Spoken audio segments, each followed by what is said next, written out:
Join us for highlights of the weekend's GAA action in League Sunday coming up at 8 here on RTE2. But first, a Dublin derby as Shells play host to the Hoops in Airtricity League Live.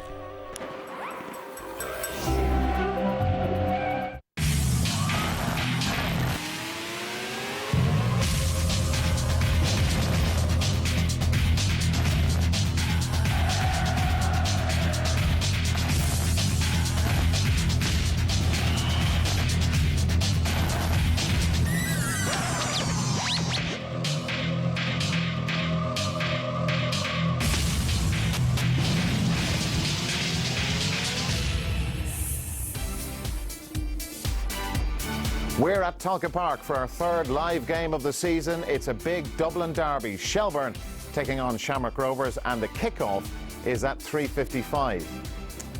Now, the bad weather led to the cancellation of some sporting fixtures this weekend, but thankfully the match at Tolka goes ahead in what is a huge game for both sides. Joining me in studio to watch it all is Richie Sadler. We'll be hearing Richie's thoughts shortly. But first, let's take a look at the weekend's results. And we start with Sligo Rovers beating Limerick City by 2-1. Anthony Elding making history for the Bit of Red as the first player to score in the opening 4 league games of the season.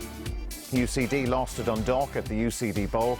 That finished 2-1 to Dundalk, and of course the game between St Pat's and Bohemians was postponed because of a waterlogged pitch at Richmond Park.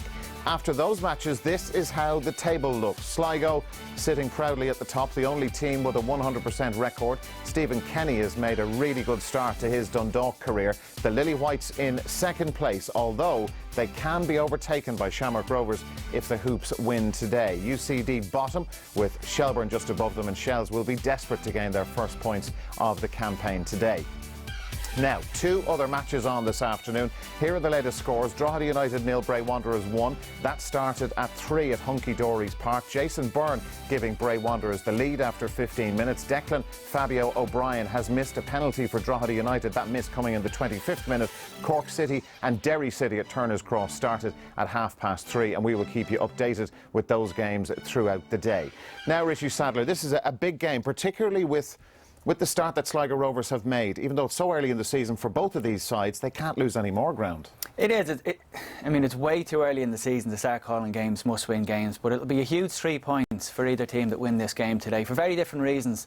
Shells haven't picked up a point yet, bottom of the league, and pressure will mount on the manager if there's a losing manager here today, because Trevor Crowley at Rovers, we saw the league table there, 7 points behind the leaders. It is very, very early, but 3 points will be hugely welcome for both sides. Now, you saw Shamrock Rovers play against Bohemians on Monday. What was your verdict on Rovers' performance? Well, they were hugely impressive the previous week against Pats. A convincing performance and convincing win. It was very difficult to judge them against Bohs because the pitch was so bad, the playing conditions were very poor, and they had a man sent off in the first half. So they came away with a good point, but it's very early yet to see what kind of season Rovers will have. New manager, new players. And Shelburne have had a couple of issues with, I suppose we'll call it indiscipline, a couple of red cards in the 2 matches that they have played so far this season. They had, yeah. Indiscipline was an issue that they faced pre-season, and Alan Matthews said in the build-up to the opening game against Bray, they had a conversation internally and said this behaviour that they had to stamp out, and then in the first half of the opening game they had a man sent off. In the second game, same thing happened. So they don't have a huge squad. It's not a hugely experienced squad, and they're going to be without 2 key players today because of suspension. So if it's an issue that they're addressing in-house and they're having conversations about it and they're still getting red cards, that would be a concern, and this isn't a game today that they can afford to go down to 10 men at any point, because there is a gap in quality between the 2 starting lineups, particularly between the 2 squads, and if numerically they're at a weaker position, they don't have a chance. Just go back to that point about the fact that Shells have played 2 matches so far this season. They were meant to play Pats on Tuesday, and the match was postponed because of the waterlogged pitch, but the pressure that's on Alan Matthews, it's so ridiculously early to be talking about that, but it's a massive game for them today against, as you say, a side who many would consider to be better for them. They've got to get something out of it. Yeah, it is ridiculously early, but we may as well hype it up here. Yeah, go for it. I mean, to have no points after 2 games, if they were to be beaten today, they're sitting bottom of the table without a point. Morale will be very low. The crowd is already a little bit tetchy at Tolka Park, so it will be a damaging result if Shells were beaten today. OK, very good, Richie. Thanks a lot. It's time for us now to go over to our big match commentary team of Damien Richardson and Adrian Eames. But first, let's hear from the two managers. Haven't had a good result so far this season. It's early days, of course, but do you think psychologically you needed to boost your players? A win, once it comes, is a great relief for everybody. You want to get off the mark as quick as you can. We got, half decent performances up to a certain point in the games against Bray and against Dundalk. We got no points from them. We need to now push that into a result, and we need to really try and get something from today's game. Trevor, you had changes. You were enforced because of Derek Foran's suspension and Jason McGuinness's injury. Yeah, definitely. Derek's suspension. Obviously, you can't play Jason and David Elibert as well, so they're all in the one area, which wasn't helpful, but it is what it is. Well, it is what it is. It's been a good season for Rovers so far. How do you expect to do today? Yeah, hopefully we've prepared well, so hopefully we'll put on a performance and get the 3 points. Well, the season is just a few weeks old and there's such a long way to go until October, but already Shamrock Rovers find themselves playing catch-up. Sligo Rovers having bolted from the traps, the defending champions making it 4 wins from 4 outings with a 2-1 victory over Limerick last night. It means that the Hoops, who currently lie in third, are 7 points behind the leaders going into this game, so very little room for slippage here. Trevor Crawley certainly won't panic at this early stage, but he will certainly want to see his side closing the gap this afternoon. Shelbourne, of course, have their own agenda, and that's to register their first points of the season, having lost their opening 2 encounters. It's a dry afternoon at Tolka Park. It is very blustery, but thankfully the game gets the go-ahead following an early morning pitch inspection. And Damien, we're looking forward to what should be a fascinating encounter. Yes, the pitch is in very good condition considering the weather. It's almost crazy to say, Aidan, that 3 weeks into the season and there's huge pressure on both of these teams for a result this afternoon. That's the nature of managing Shamrock Rovers and playing for Shamrock Rovers. Shelbourne, in a great sort of throes of transition, will also want the point, as Alan Matthew said there, for confidence as much as anything else. Well, I say it's a dry day. It certainly is that, but it is bitingly cold.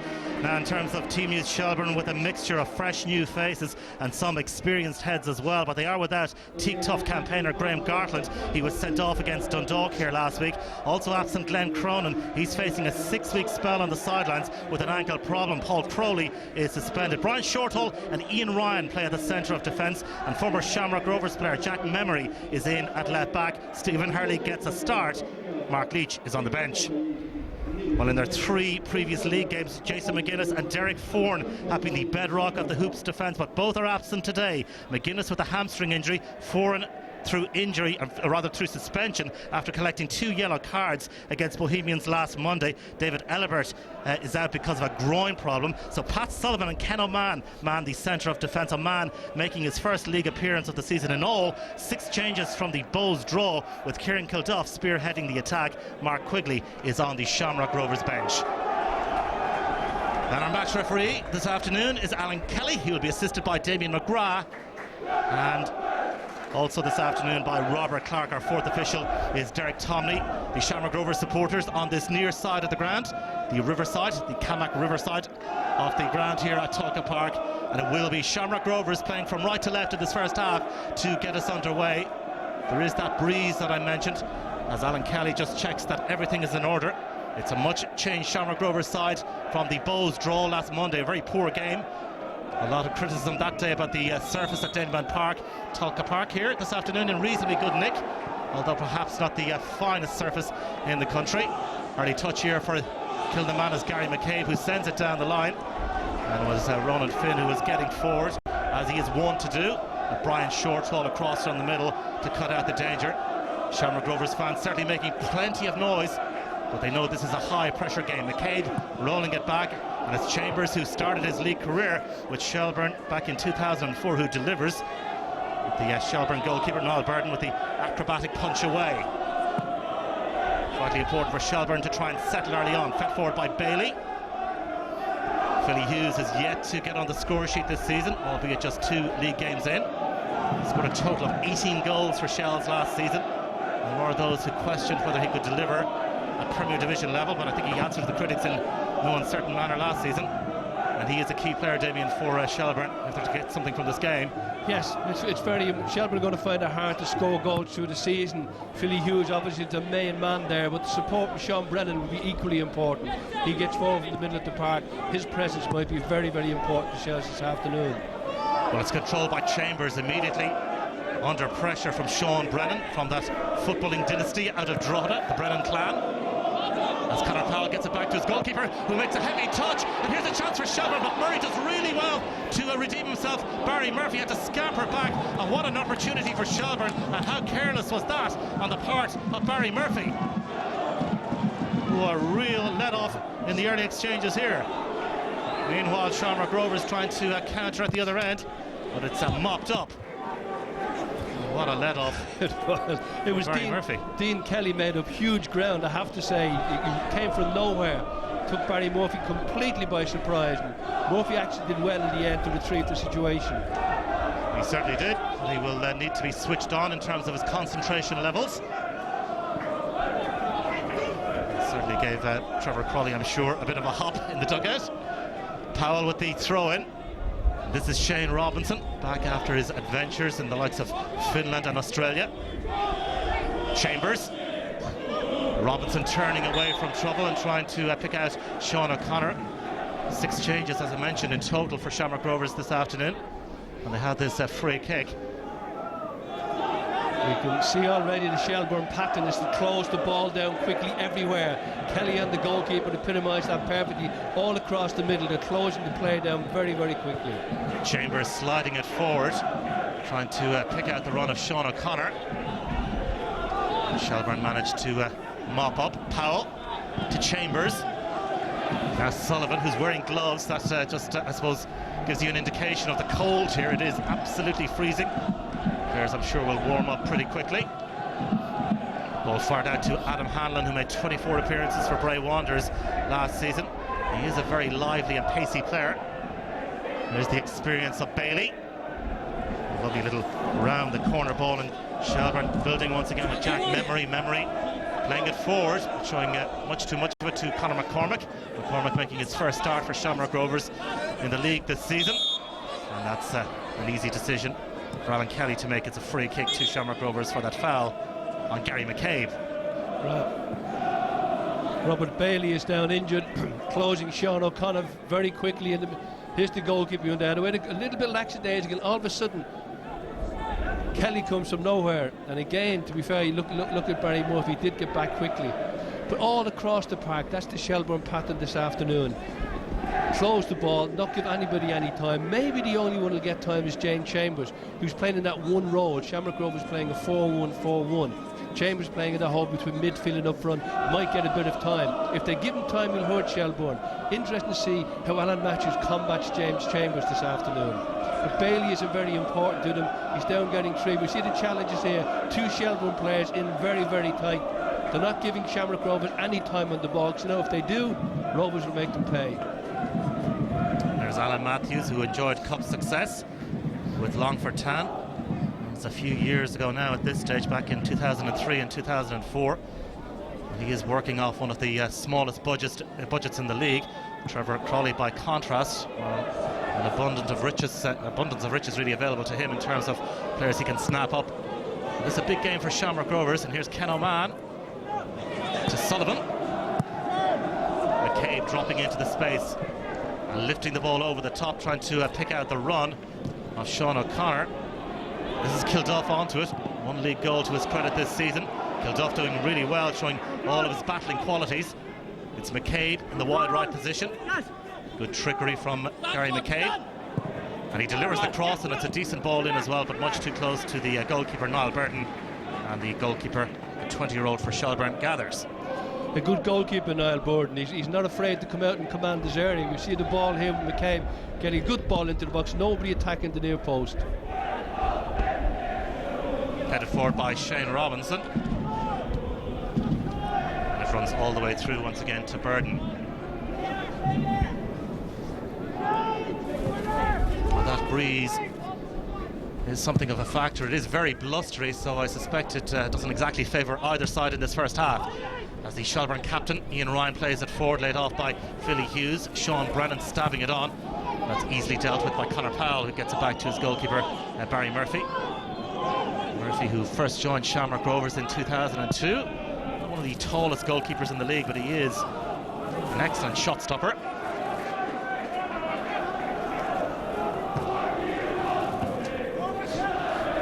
Ken Oman looking for Kilduff. He's cut out by Cornwall. Michelle's right back, Robert Cornwall, who's actually studying for his leaving cert at the moment, just 18 years of age, and he's played in both league games so far. And he looks a very competent performer. They're a young team, epitomised by Cornwall, Shelbourne. Good youth all across the park as well, but nice little blend of experience too. So they've started the game very well, very combative. Certainly upsetting the rhythm of Shamrock Rovers. Free kick, which is taken by James Chambers, who drills it forward. Pat Sullivan got there ahead of Philly Hughes. And Shane Robinson sweeping it out wide right for McCabe to control. Conor McCormick makes himself available. Chambers. O'Connor. Robinson lost his footing and Shamrock Rovers lost possession of the football. Bailey on for Sean Brennan. This is Cornwall driving forward, being tracked by Sean O'Connor. Adam Hanlon now to take on Conor Powell. It should be quite a duel this afternoon. Hanlon forced to go back. Brennan just took his eye off the ball momentarily. Ian Ryan drilling it off Shane Robinson.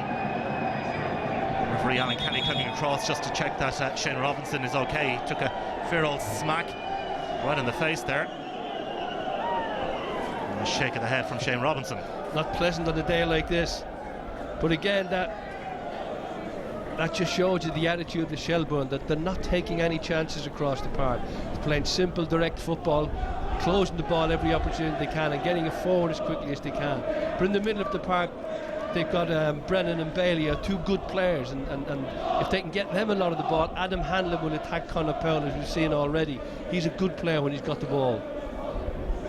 Well, so far Shelbourne beaten by Bray Wanderers by 1-0 on the opening night of the season, and then lost 3-1 to Dundalk here last weekend. And of course their game against St. Pat's on Tuesday was postponed because Richmond Park was waterlogged, so play about to resume, but Shelbourne desperately in need of picking up at least a point here this afternoon. And that's the prize on offer that Alan Matthews has been talking to his players about, the need to get points on the board, even at this relatively early stage of the season, Damien. Yes, it's very, very important. As in any new season, getting your first win, particularly at home, is very important. Getting your first away win, all that builds up the confidence. The longer you are without that victory, the more wondering the players are what's going to happen next.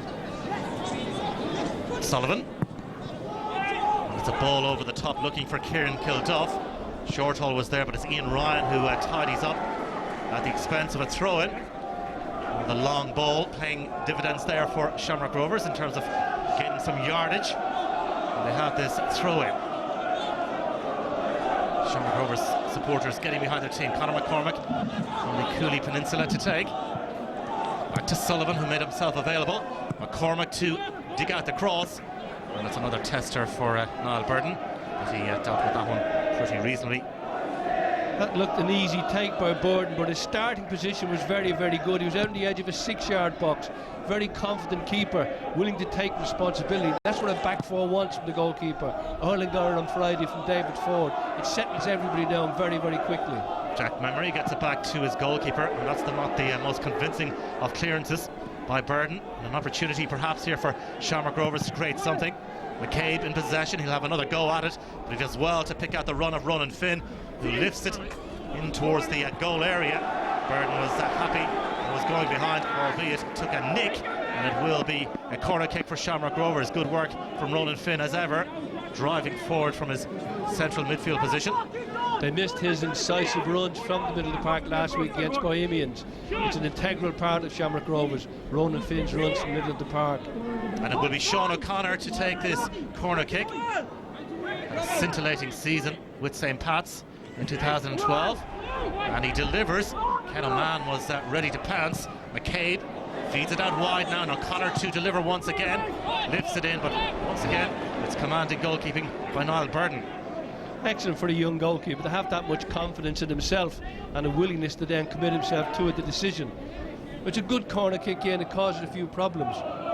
Good ball from McCabe out wide, but again the keeper swept it up very, very capably. And he clears long downfield and appeals for a free kick, and Shelbourne get the decision. Pat Sullivan seems to be somewhat surprised by the referee's decision-making process there, but it is going to be a Shelbourne set piece, about 40 yards out from goal, and what has been a pretty even start to this game. Robbie Bailey, who won a league medal with Shamrock Rovers in 2010, he had 26 appearances then to take it. Not the greatest of balls in, but it's hooked goalwards, and Murphy makes the save, albeit it was a tame effort in the end. No trouble for Barry Murphy. He bowls it out to this near side, looking for Gary McCabe, trying to spring from defence into attack, but McCabe unable to get the ball under control. It is quite an even game. Shamrock Rovers really haven't got a pattern going as yet, Adrian. Apart from the movement forward of Ronan Finn, Shelbourne have kept him very quiet so far.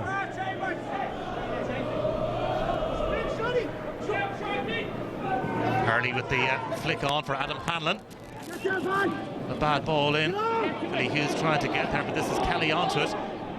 Dean Kelly. Back to Hurley. And Adam Hanlon inside the Shamrock Rovers penalty area.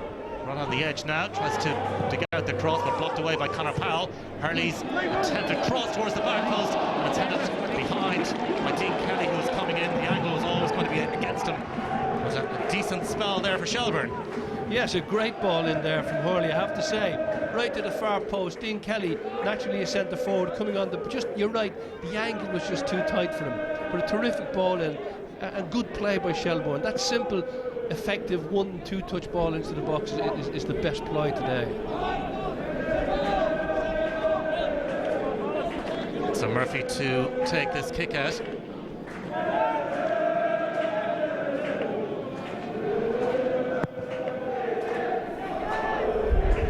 Kilduff rising but losing out to Stephen Hurley. It's Ken O'Man to clear up towards halfway, straight to Ian Ryan. Just sliced that one, but it's well controlled by Cornwall, but he's shown much too much of it to Gary McCabe, who's switched across to this left-hand side for Shamrock Rovers. Ryan, though, gifting it straight back to the hoops. Bailey. And now Ian Ryan. Ryan, who had a stint at Shamrock Rovers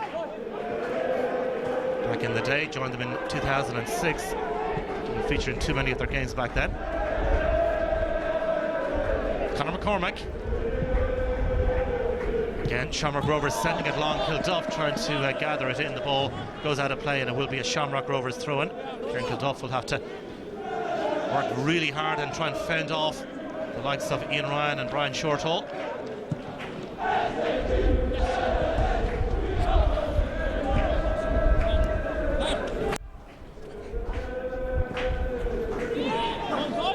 Shortall. Well, he's gifted it straight back to Shamrock Rovers. Finn. McCormack.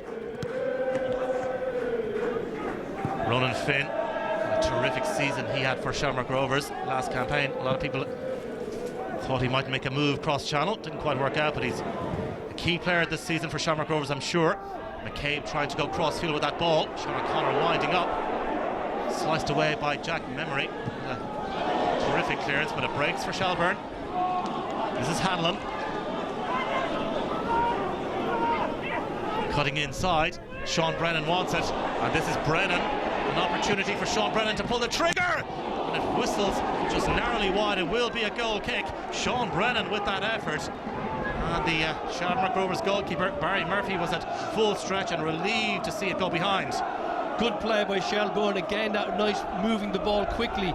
Great into play from Bailey, and then seeing Brennan get through and really have a shot. Hitting the target there would have been great, but very, very promising by Shelbourne. When they keep the touches down to a minimum, they are causing Shamrock Rovers problems. Okay, let's go down pitch side.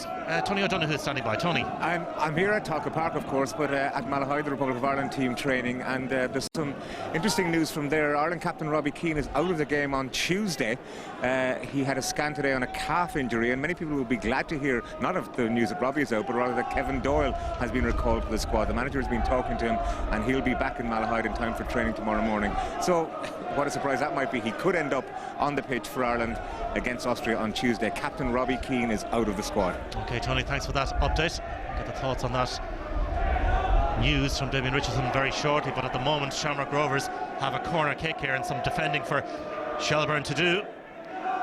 Shamrock Rovers, some big boys. Ken Oman coming up, Pat Sullivan, James Chambers, Kieran Kilduff. Good big men, a good ball in here could cause problems. Yeah, Oman arriving, and the corner will be taken by Gary McCabe. As you can see, the wind having an effect here this afternoon. A little bit of jostling going on, so Alan Kelly wants to make sure that everybody is on their best behaviour. And McCabe will now take the set piece for Shamrock Rovers. 0-0 at Talca. Decent delivery in as well. And Shelburne, with Sean Brennan at the near post, managed to defend that situation. It was a tempting ball in from Gary McCabe. Great defending with that man Sean Brennan there, looking after the near post space. Under pressure from Chambers, really got a good, here's the ball in, got a great header away. But it is another opportunity for Gary McCabe to deliver. Let's see what he can come up with. Well, it's something similar, and it's easily dealt with by Shelburne once again. Conor Powell losing out to Adam Hanlon. Great stuff by Adam Hanlon, and he pings the ball forward, and Conor McCormack was always going to get there, and he gets back to Barry Murphy, who takes the touch before rolling it out to McCormack. He went to Manchester United when he was just 16. Also had a bit of a career in Italy with Tristina. And Shamrock Rovers beginning to build in confidence once again. Sean O'Connor, his attempted cross is blocked down. Ian Ryan coolly takes a touch before clearing. McCormack's head. And as James Chambers back to Sullivan, gets the return. Powell free on this near side, but immediately closed down by Hanlon. Pinged forward by Ken Oman out to this near side. Great first touch from Gary McCabe. Still Gary McCabe. Rolls it back for Powell to hit one, and the ricochet almost found a route to goal, but Burden was down to smother. Well struck effort by Conor Powell. That was a good little help here by Brian Shorthall. Took a bit of sting out of this shot from Conor Powell. Helped the keeper. That little intervention there was very timely. Foul by McCormack. Free kick to Shelburne.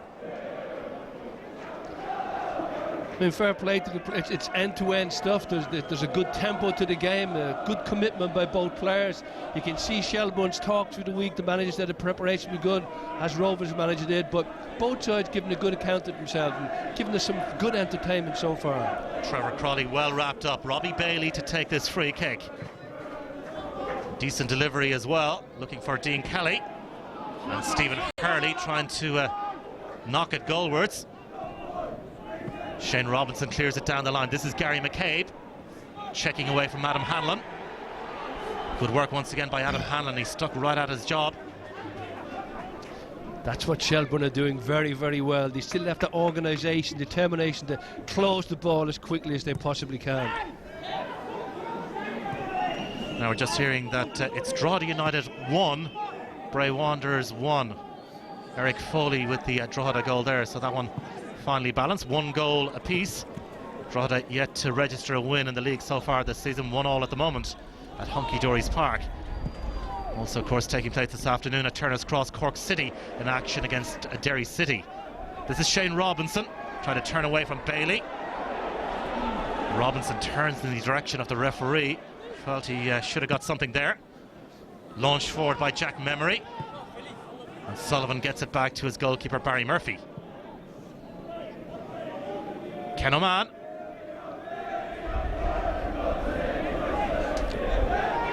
We'll have to try and go it alone here. Very little on for Ken Oman, and he's striding forward. Robinson to Kilduff. Shorthall in close attendance. This is Sean O'Connor to take on Memory. Still Sean O'Connor. Thought about the shot. Oh, it's a great run by Sean O'Connor, teeing it up.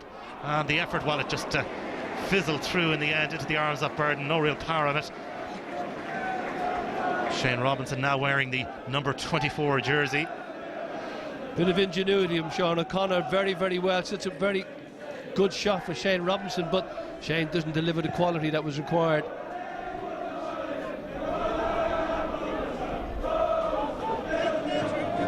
Murphy's touch and Murphy's clearance. Kilduff beaten to it in the air by Shorthall. This is Dean Kelly, something of a Shamrock Rovers hero. It was his goal against UCD in October 2011 that clinched the league title. And that back-to-back success for the Hoops. Moved on to St. Pat's, but made very little impact there last season. Bailey on the stretch, doing well to guide it back to Ian Ryan. And Ryan, it was a rather hurried clearance from Ian Ryan, and he knocks it straight out of play. Shelbourne midfield three of Hurley, Brennan and Bailey, a going man for man on Shane Robinson, Ronan Finn and James Chambers, making life very, very difficult for them in there, not giving them any time on the ball. Cornwall and Gary McCabe tangling. Free kick going in favour of Shelbourne. Alan Kelly right on the scene to award the free kick to the home side Shelbourne. And understand McCabe's frustration there. There's nothing worse than getting a ball and being closed down quickly, and all of a sudden your time is gone.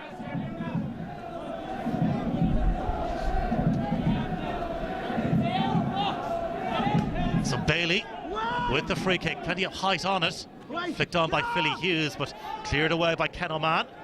Back to Bailey, closed down very quickly there by Kilduff, and played forward by Shane Robinson, who was caught late by Bailey. And Alan Kelly is coming across here as we head down. Touch side once again to Tony.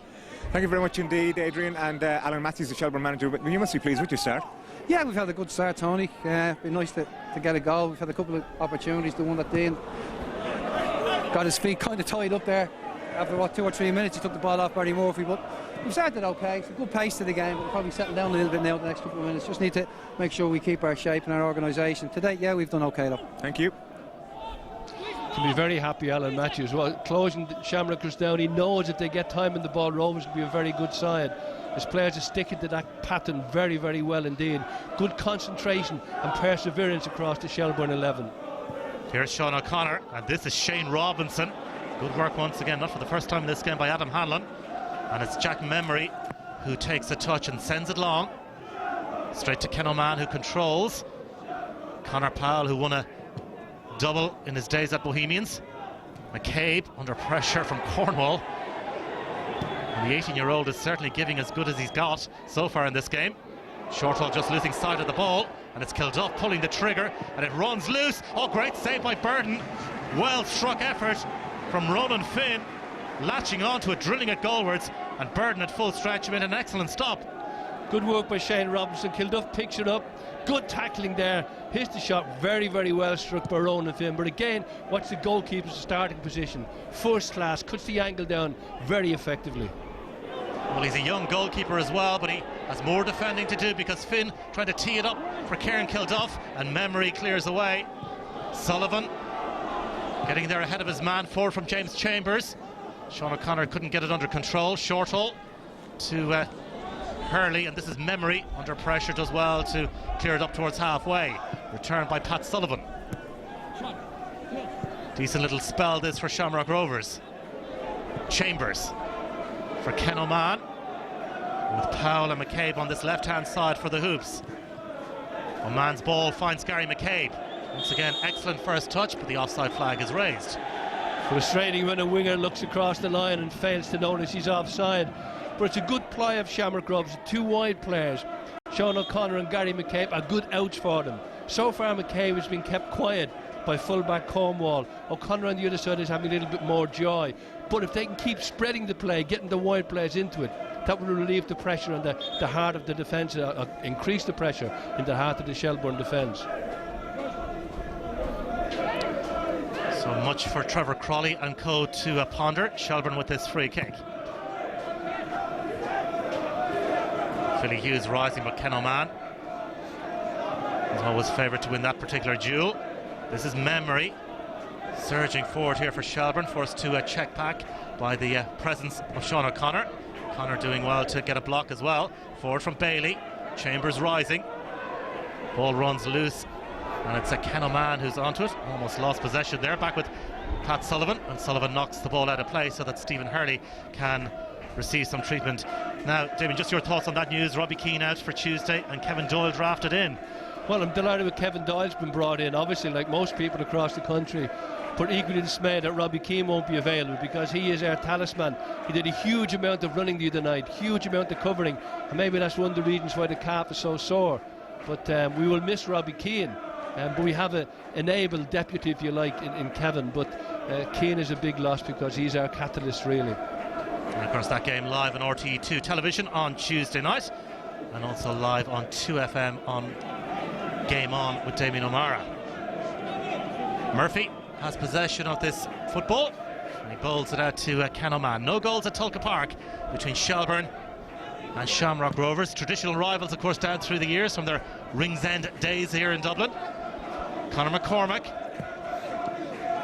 And this is Sean O'Connor, who was in the PFAI Team of the Year following his excellent season for St. Pat's. The one player that Trevor Crawley, along with Barry Murphy, he was keen to bring from Inchicore to Tala.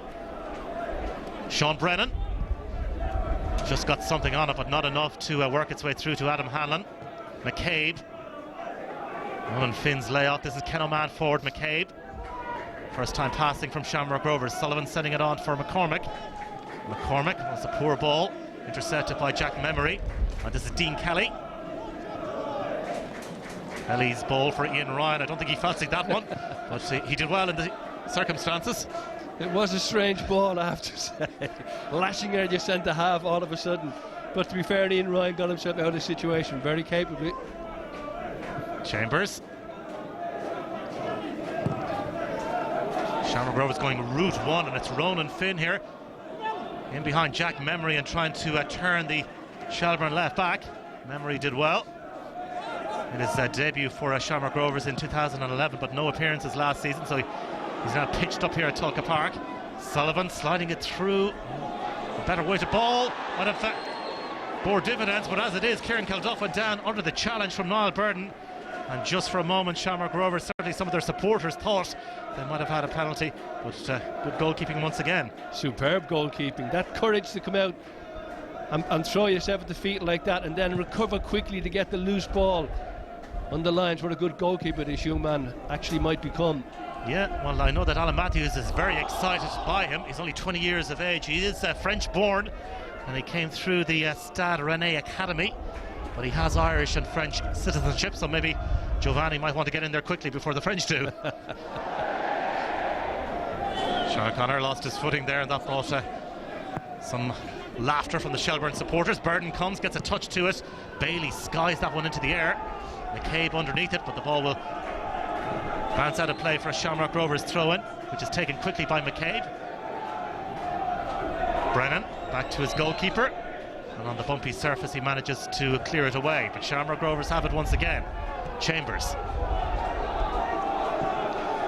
Shamrock Rovers have picked the tempo up in the last 5 minutes or so, Adrian, and they're moving the ball much quicker, and they just started to cause Shelbourne a couple of problems.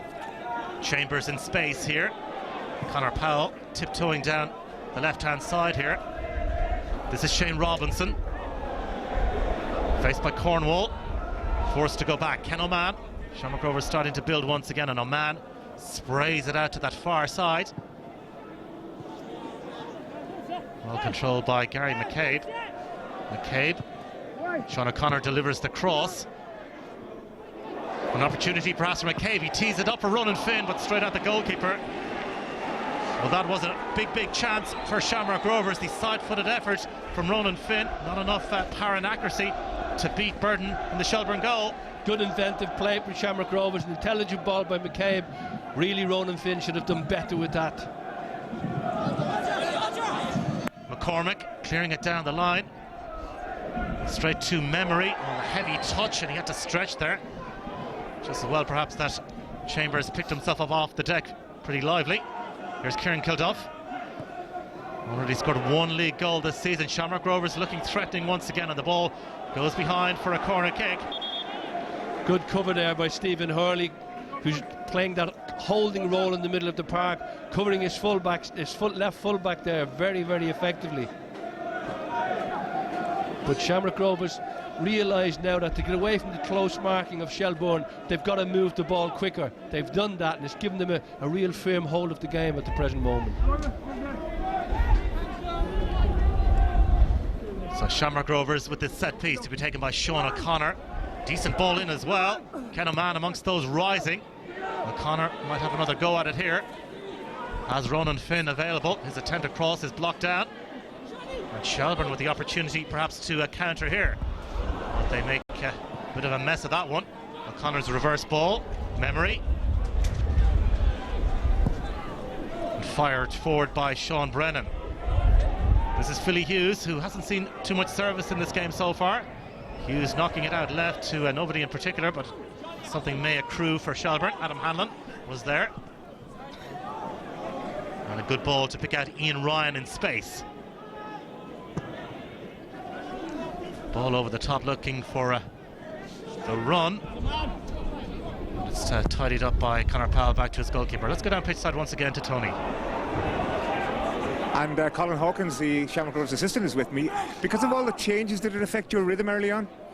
No, I don't think so. I think we're just not happy with the way we've pressed the game, you know, as we're not hunting in packs together, and we probably haven't kept the ball with the intensity we'd like to, so we're looking to improve that, but I don't think the changes have affected. We just need to look after ourselves and you know, move people around a little bit quicker, I think.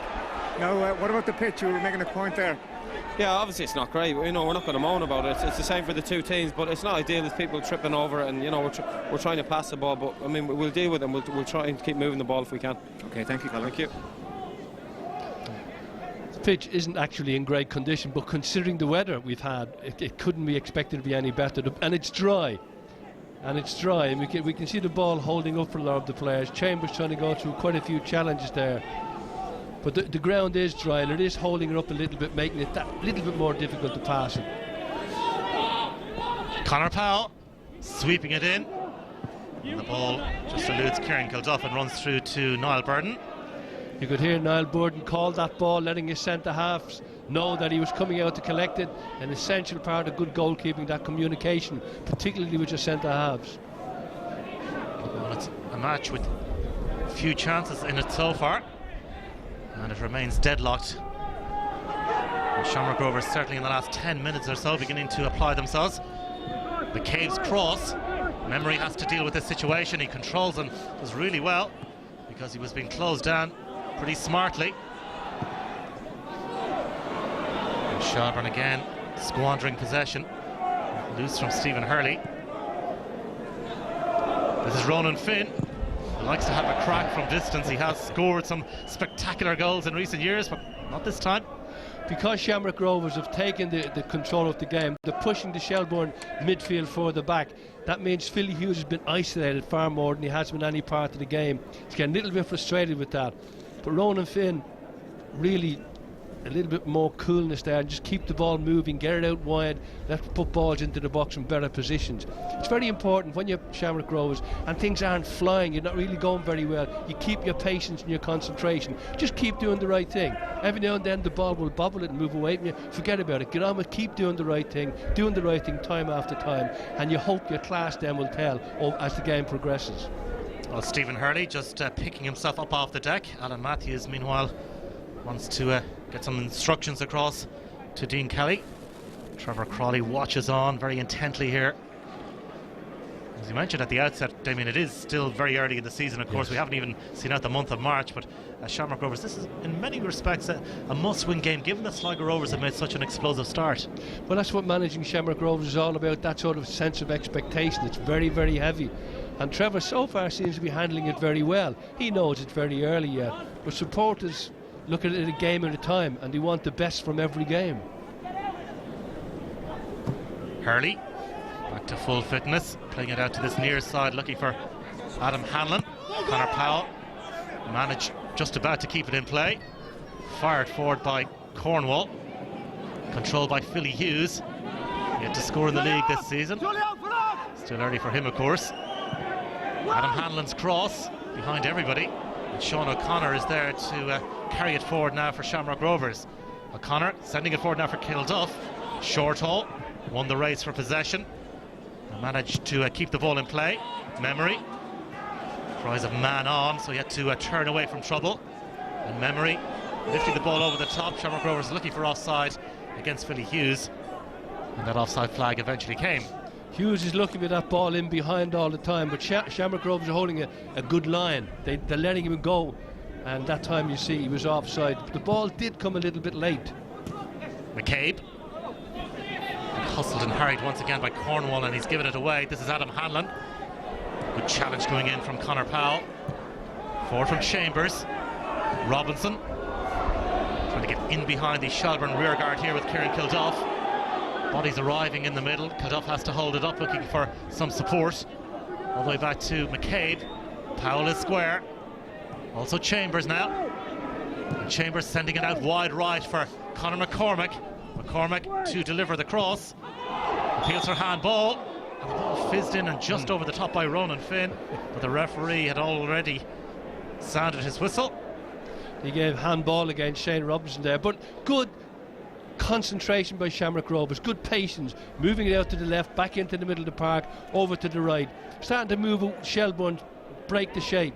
Here we see the handball from Shane Robinson here, trying to get his body across the centre half. Ian Shorthall there, but Brian Shorthall, but good close attention against Shelburne centre halves. That's what's impressed me most about Shelburne. Ken O'Mahon's header back into Shelburne territory. Pat Sullivan had to deal with the bounce, controlled by Dean Kelly. And this is Jack Memory. Memory just 19 years of age, so he is a player too of much promise. Didn't really get a look in his time at Shamrock Rovers, such as the depth of quality players at the disposal of Shamrock Rovers management in recent seasons, so he made the move. Barry Murphy with that early scare, picking out Gary McCabe. Powell. James Chambers. There's such an influence on any game he plays. Conor McCormack. Playing it forward, but cut out by Brian Shorthall.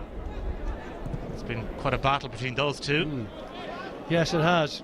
Brian Shorthall is quite nimble, a good feet, very, very intelligent as well, so he's handled Kilduff very well so far, but Kilduff likes to play in behind, and Shamrock Rovers haven't really serviced him in that particular area yet. Shane Robinson allowing the ball to run across his body, playing it through for Gary McCabe. Still Gary McCabe. What an important intervention that was by Ian Ryan, the Shelburne skipper, just getting a toe to the ball, and it was vital he did so. Sean Brennan going to be leaning into Chambers. He was. The referee waited to see if there was an advantage accruing, so he whistled it back, and it's a free kick for Shamrock Rovers. So you have to compliment the referee. Is that ball here, the great tackle by Ian Ryan, the way he recovers here, times the tackle to perfection, averting a very dangerous situation. Free kick taken by Sean O'Connor, bending it towards the back post. Ken O'Mahon is there, drilling it across the face of goal. Shorthall got the touch to it. And Dean Kelly, well, it was more rugby-like really on Gary McCabe than football-like. I think that just epitomised the game. Considering the conditions, the wind and the difficult pitch, I have to compliment both sides, trying to pass the ball, keeping it moving, giving us quite an entertaining game. All that's missing so far is that goal that will really take the game to a different level. Yeah, win and 2 draws so far for Shamrock Rovers. The victory over St. Pat's was pretty thorough, winning by 3-0 at Tallaght Stadium. That victory sandwiched in between 2 scoreless draws on the opening night against Dundalk, and of course most recently last Monday against Bohemians at Dalymount Park. Loose there from Powell, allowed Adam Hanlon to ping it forward. McCormack for Chambers, immediately under pressure from Sean Brennan, cut out by Stephen Hurley. There was Hurley again stepping in. Ronan Finn made a good run in behind the left back. Hurley follows him and averted the situation.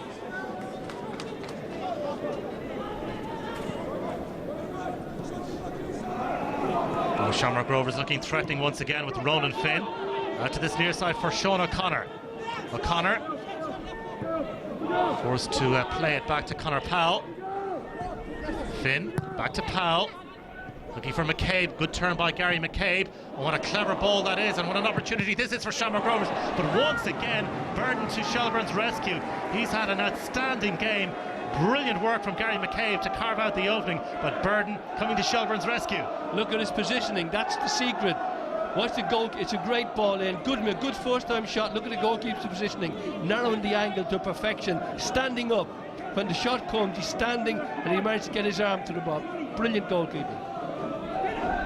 But it is going to be a Shamrock Rovers corner kick here, and it's swung in. Shelbourne managed to clear their lines.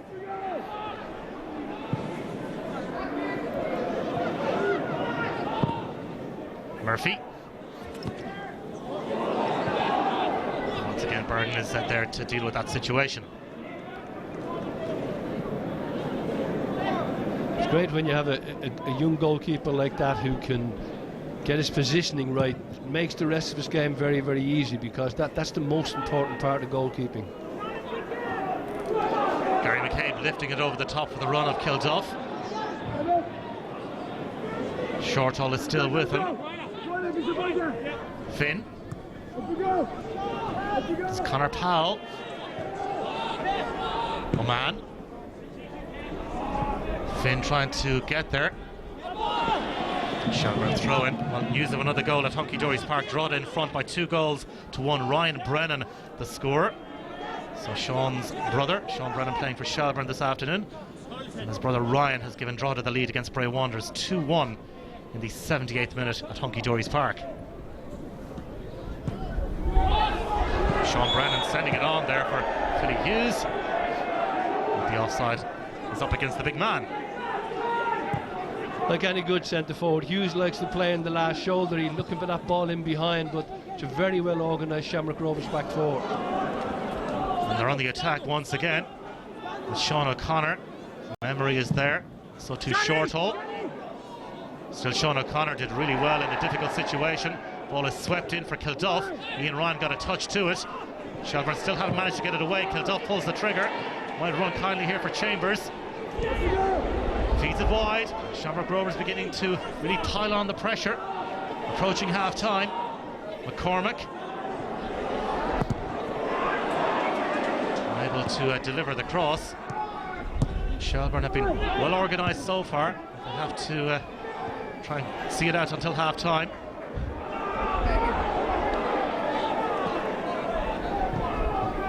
Man forward for McCormack. Chambers. Sullivan checking away from Philly Hughes. Oman. Looking for Gary McCabe, who tried to take it in his stride. Just didn't quite work out for the young man from Kilnamanagh. Right idea there by McCabe, but it's a very difficult thing to do. But had he taken it in his stride, he was in right behind the back four of Shelbourne. It's a long ball. You watch him try and take it here first time. The right decision. Just difficult under these conditions. Finn getting a touch to it. Chambers. O'Connor. Burdon off his line to gather. I think he's very, very alert and really switched on. With Gary McCabe bearing down on goal, he was so quickly off his line to avert the danger. Well, you can see him here how quickly he is off his line. The first part of that is understanding the situation, then making the decision, then having the courage to follow it through. So far it's been a terrific display by the goalkeeper. Lovely layoff by Gary McCabe to find Ronan Finn. McCabe going crossfield. Robinson allows it to run. He gets it off Sean O'Connor. And Stephen Hurley nipped in to win it back for Shelbourne. Memory. Looking for Philly Hughes, and a lovely cushioned header by Philly Hughes for Sean Brennan with Adam Hanlon on Shelbourne's right hand side. He delivers the cross, and man goes sliding in. And Shamrock Rovers looking rather jittery there, but they eventually managed to clear their lines. A rare attack forward in this game for Shelbourne, with Adam Hanlon delivering. Great break, not a great ball in. He was trying to put the ball in behind the defence, but good break by Shelbourne. Cornwall finds Bailey. Powell got there ahead of Adam Hanlon. James Chambers forward for Kieran Kilduff. And Kilduff changing the point of Shamrock Rovers' attack here with McCormack. Short hole under pressure, gets a toe to it, but straight to Sean O'Connor. Gary McCabe free on this left-hand side. McCabe cutting infield, teeing it up for Ronan Finn. Closed down by Brennan. Sean O'Connor. 2 additional minutes to be added on. Forward from Sean O'Connor. Just signs that Shamrock Rovers are beginning to pass their way into this game. O'Connor back to Finn. He's gifted it straight to Sean Brennan. This is Conor Powell. Easily dealt with. And Bailey makes a bit of a mess of that one. Gary owns it up into the grey skies that hang over Tulka Park. Sean Brennan gets the return off Philly Hughes. And he was stretching there, Sean Brennan, on Pat Sullivan. And the referee has awarded the free kick. Sean Brennan protesting his innocence. Well, it's that sort of pressure that they're putting on the ball, Shelbourne, and again trying to make that break and then make sure Shamrock Rovers don't pick up the ball and attack Shelbourne. Ian Ryan showing great strength to get there ahead of Shane Robinson. Bailey. Ryan. Straight to Ken O'Man. Chambers. Now Pat Sullivan. Will always be something of a Shamrock Rovers hero after that memorable goal against Partizan Belgrade. Ryan Shortall doing really well just to get a touch to that ball that was fizzed forward. Lovely touch, wasn't it? Shelbourne's back forward have played very, very well. Stephen Hurley in the middle of the park has sat in front of them very effectively. Brennan and Bailey have closed the ball down. Been a very good performance by Shelbourne, but one still has the feeling that if Shamrock Rovers come out in the second half and move that ball quicker and right across the width of the park on both sides, that they have what it takes to win this game.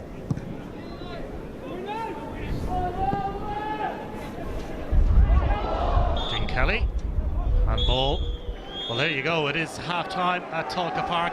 The Shamrock Rovers have been held scoreless in this first half, largely in the main thanks to an excellent performance of the Shelbourne goal by N.Burdon, who's been absolutely outstanding. And, given the conditions, it's been a very entertaining first half.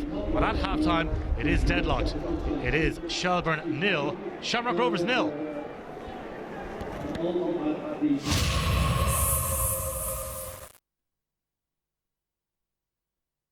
Good morning, this is Ashling O'Reilly. Oh boy, oh joy, do do do do do do do do. Oh boy, I'm lucky. I'll say I'm lucky. This is my lucky day. Now I'm in clover. Some days, a little can mean a lot, which is why you can get a €2 cappuccino on the McDonald's Eurosaver menu any day. Cyclists are among the most vulnerable road users, so we have a responsibility to respect their right to the road. On left turns, do not overtake a cyclist as you approach a junction. They might be continuing straight ahead. Always be aware of cyclists when getting out of your car. Use your mirrors and check your blind spots. When overtaking, allow plenty of space.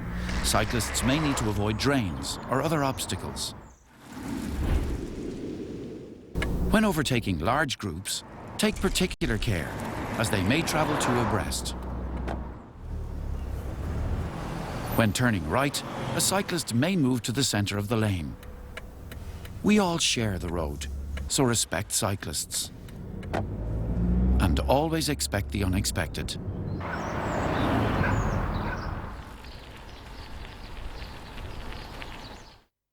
Heartburn and indigestion? Rennie turns excess acid into water and other natural substances. Simply relieved with Rennie.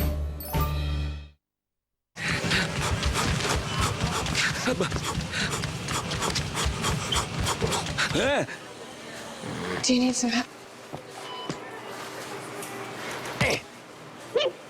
M&M's. Have them in your party. Hey, look, we're on the guest list. That's the menu.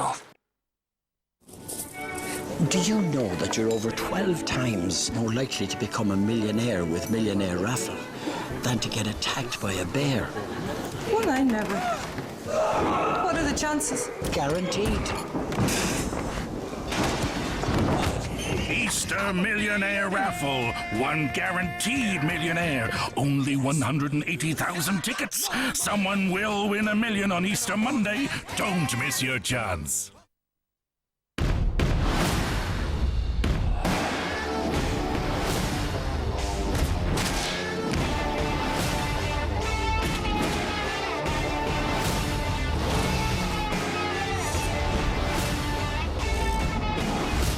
Now we're gonna have some fun.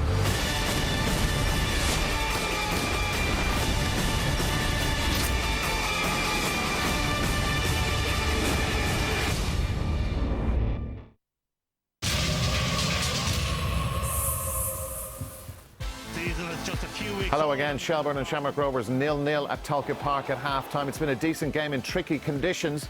Sometimes, well, Shane Robinson felt the full force of that effort from one of the Shelbourne players. Shells, though, made the better start, but Shamrock Rovers starting to come more and more into the game, starting to find more space and get their rhythm. N.Burdon has been exceptional in the Shelbourne goal. Alan Matthews, well, I wonder, Richie, after 2 defeats, would Alan be happy enough to take a point out of this? He'd love to win, but they have a point at the minute. I think he'd be pleased with a lot of that first half, particularly up until about the 25-minute point. They denied Rovers any space, particularly in midfield, went man for man, looked fairly organised, solid in the back, and contained Rovers, which doesn't sound the most positive of tactics, but you know, have to be realistic as well. They did it, and they did it very well. As the half went on, though, I think Rovers did start coming into it a bit more, particularly in midfield. James Chambers started getting a bit of space, dictated things a little bit, and Rovers looked more the threat, created a few chances. So I think Alan Matthews will be pleased, but he knows he's in for a tough second half. Rovers are starting to come on top a little bit. Yeah. Now, we've heard Adrian and Damien make mention of the playing surface at Talca a few times. Now, they've also been mindful of the fact of the terrible weather we've had over the last few days, and we have seen some decent football on the pitch. We have, yeah, but it has taken a battering in the last few days. We have to be mindful of that. It doesn't look ideal conditions at all. It is a little bit bobby. We've seen players trip over it and get the ball caught in their feet. So it's not ideal, but as Colin Hawkins says, both teams have to deal with it. But I think Shells are dealing with it better. It's going to affect them less because they've far less intentions of playing football than Shamrock Rovers do. Richie, let's have a look at the opportunities Shelbourne created. A couple of decent ones early on. They did early on, and this was something they created from nothing really. It's a back pass from Powell, which shouldn't really cause Barry Murphy this much difficulty, but he was just a little bit complacent. In fairness to Dean Kelly, we'll see from the replay there, he made up a lot of ground. Just a bit sloppy, wasn't aware Kelly was there, and in fairness did very well to react in the way he did. Could have been a gift for Shelbourne very early on. This is Sean Brennan shot from distance. Keeper had it covered, I think, just went wide. But this is a ball from Bailey. I think that carved open the Rovers midfield a little bit too easily. I don't think Trevor Colley will be overly pleased with that. But that's all Shelbourne created going forward, which would probably be as much as they expected, in fairness. Shamrock Rovers have created quite a bit more. Some good opportunities here. They have, as I said, as the game's gone on, they look more of a threat. This is a really good ball. McCabe just can't get away from the fullback here and does play it back to Powell. Shortall's in a decent position, takes his thing out of it. Ronan Finn here, snapshot from the edge of the box, well saved by N.Burdon. He's done very well. Finn again, really good play here with McCabe. Good class football there, and again handy enough for N.Burdon in the position he's in, but this is a really good save. Robinson does extremely well on the edge of the box here, lays in McCabe, and it's just superb position there in the near post.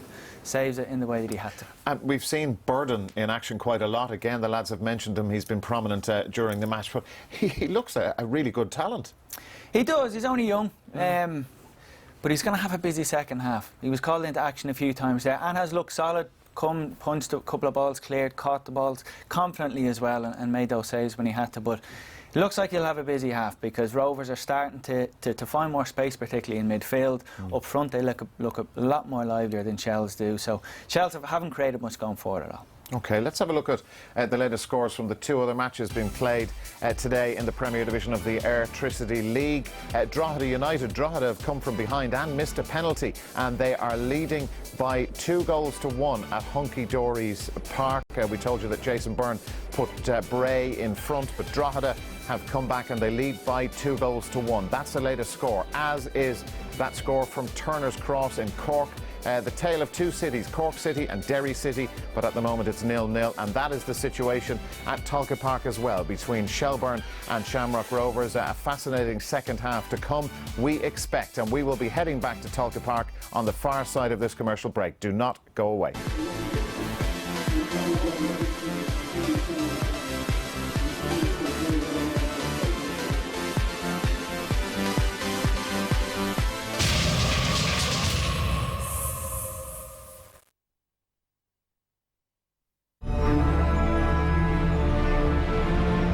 Someone needs a number.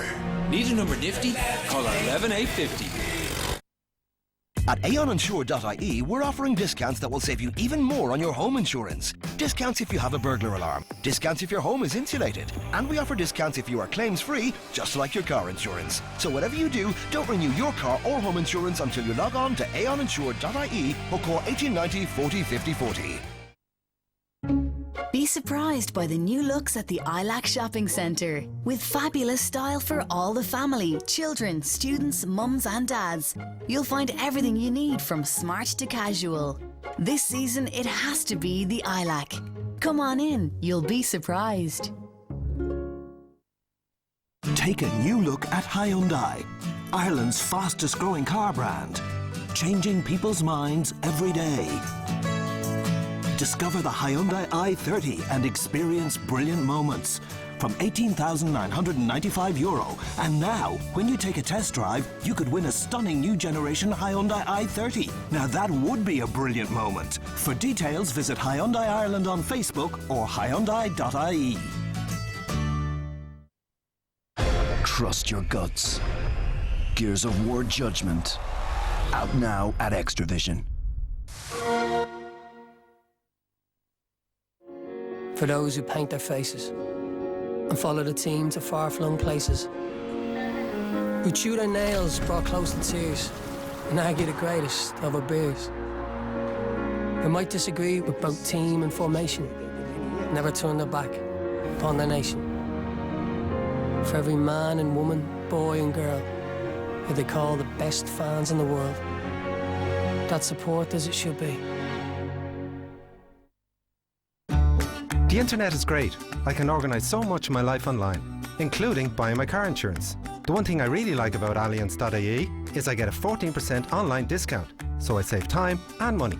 See what you could save. Next time you're online, check out Allianz.ie. With 14% off online car insurance, you too could save time and money by simply visiting Allianz.ie.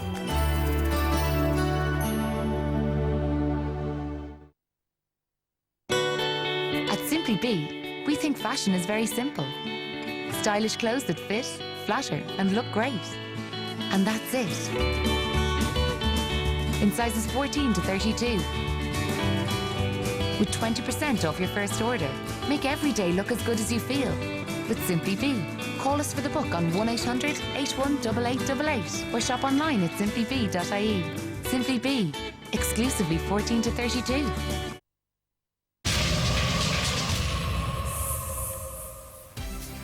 Hello again. Loads more sport coming up on RTE2 television over the next week. Later tonight, you can catch up with all the latest Gaelic Games action on League Sunday. That's with Michael Lester, and it starts on this channel at 8. You can get all the latest international and national football news on MNS tomorrow night. That's at 7. Then it's that very big World Cup qualifier for the Republic of Ireland against Austria from the Aviva Stadium on Tuesday night. Our coverage begins at 7 with Bill and his panel, and there's more football next weekend with Premier Soccer Saturday. That programme is on air at 8:30 on RTE2 with those 4 featured matches you can see there on your screen. Now, mention of the Republic of Ireland against Austria. Earlier in the half, we heard Tony O'Donoghue talking about that Robbie Keane story. Just to remind you, if you missed it, Robbie Keane has been ruled out of Tuesday's game against Austria at the Aviva Stadium because of a calf injury. He had a scan this morning that showed up the injury, and he's been taken out of the squad. He has been replaced by Kevin Doyle of Wolves, who was left out of the original 23-man squad by Giovanni Trapattoni. Now, Richie Sadler, Shelbourne and Shamrock Rovers 0-0 ahead of the second half. Last kind of 20-25 minutes of the first half, Rovers came more and more into the game. We discussed that on the other side of the commercial break. What were Rovers doing to allow them to get that foothold?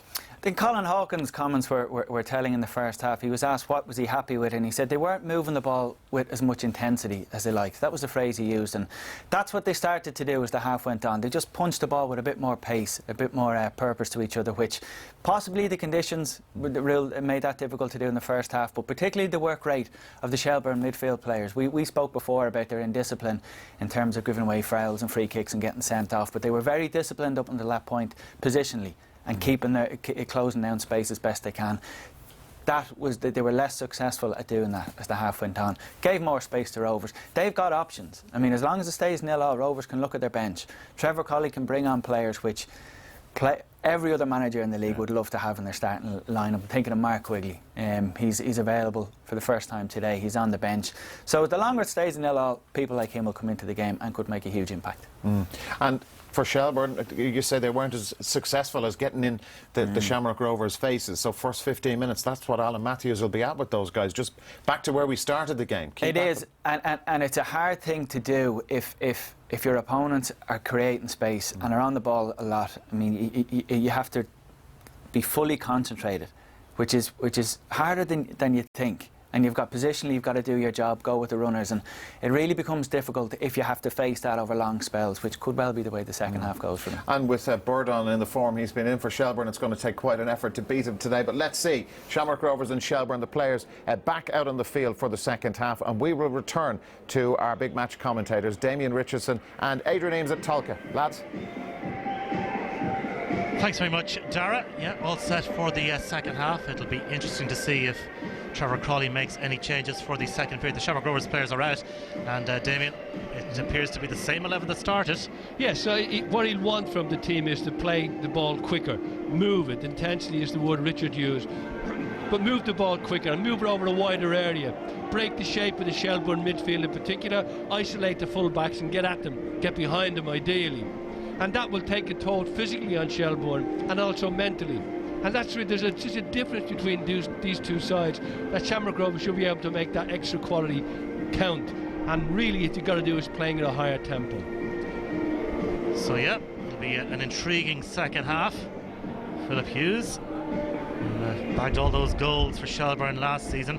And there were those I mentioned in the first half who wondered about Philly Hughes and his ability to perform in the Premier Division, but he bagged goals to beat the band, 18 in total last season. But he's had to live off scraps largely today. Yes, he has, because they're playing a good team, and Alan Matthews realised the importance of winning that midfield battle. And if they can't win that midfield battle, how to nullify or negate Shamrock Rovers' quality as much as they can. That means Hughes is going to play a lone role, and that might increasingly become the situation as the game progresses. Because I fully expect Shamrock Rovers to exert the greater talent and the greater influence as the game does progress. Well, in the meetings last season, Shelbourne drew at Tallaght Stadium 2-2. That was in July, but the other two league games between the sides resulted in wins for Shamrock Rovers, 4-0 in March and 3-2 in June, although Shelbourne of course enjoyed a victory in the FAI Cup, and that victory came just a few days after Shamrock Rovers parted company with their then manager Stephen Kenny.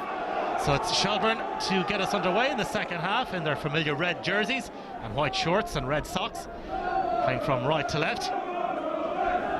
Confirmation full time from Hunky Dory's Park, and Drogheda United indeed have their first win of the season. They've beaten Bray Wanderers by 2-1, and no goals at Turner's Cross when last we heard between Cork City and Derry City. As referee, Alan Kelly prepares to set the second half in motion, and away we go.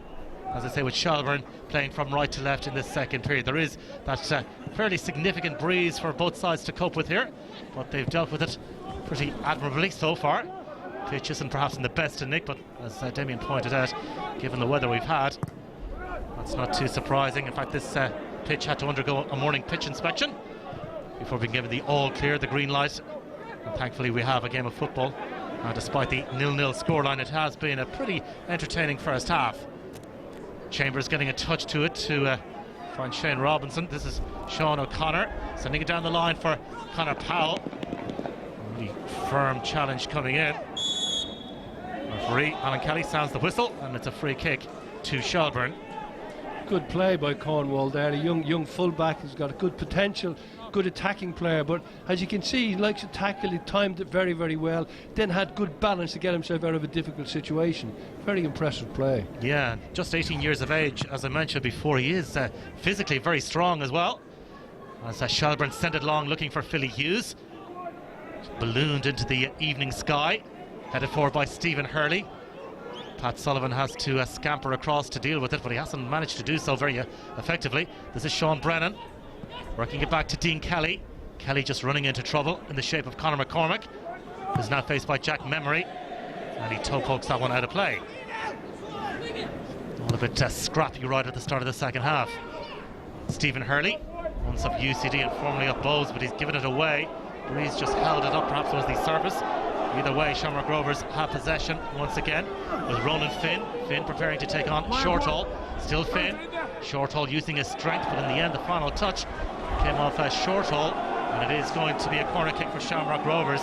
Ronan Finn showing his willingness here to battle, and he's gleaned a corner kick. Yeah, it's good persistence by both players.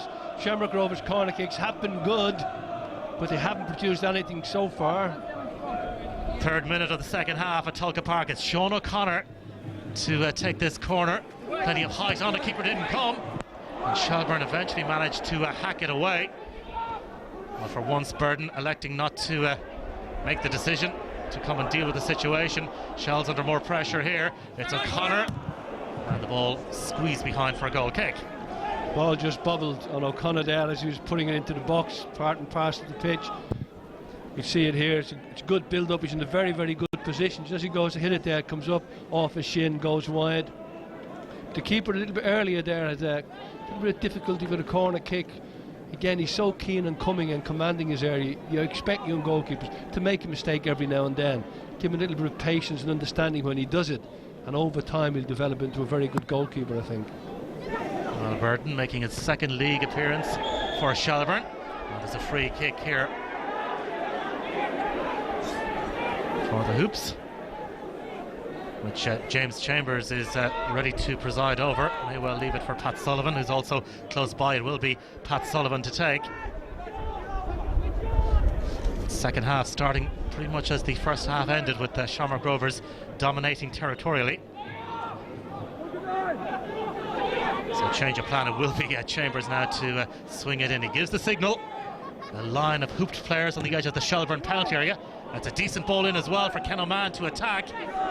Adam Hanlon got a touch to it. Sullivan is there for Shamrock Rovers, and it's cleared up towards halfway. Shelburne just been penned back right at the start of the second half. McCormack to Chambers. Very little on for James Chambers, so he's forced to go back to Conor McCormack. Barry Murphy takes the touch and feeds it out to Conor Powell. Chambers. Sullivan. Been going long, but he sliced it straight into the path of Jack Memory. Dean Kelly. Bailey at the outside of the right boot. Sullivan gets ahead to it. McCormack straight to Dean Kelly, who feeds it back for Memory. Hurley, and now Ian Ryan clipping it forward. Nobody there in the red of Shelburne. Pat Sullivan had more time perhaps than he realised, and he knocks the ball out of play. Part of the problem being a full back playing centre half, sometimes you just err on the side of caution. Finn to O'Connor, back to McCormack. Sullivan back with Barry Murphy. Murphy sends it route one up towards halfway. One in the air by Bailey. Chambers onto it. Robinson finding Kilduff. Now Finn. Lovely measured ball out to this near side, but well read by Memory. And Memory fending off Sean O'Connor, who looks in the direction of Alan Kelly. Nothing doing according to the referee. Bailey looking for Adam Hanlon. Powell got there first, but it breaks kindly for the young Wicklow man. Sean Brennan unable to make the most of the opportunity. Robinson to Finn. Now Chambers. Shamrock Rovers bossing the game at the moment. McCabe. Robinson on the turn back to Chambers. Lifting it for Kilduff, heads on. And Burden decisive in his decision making there.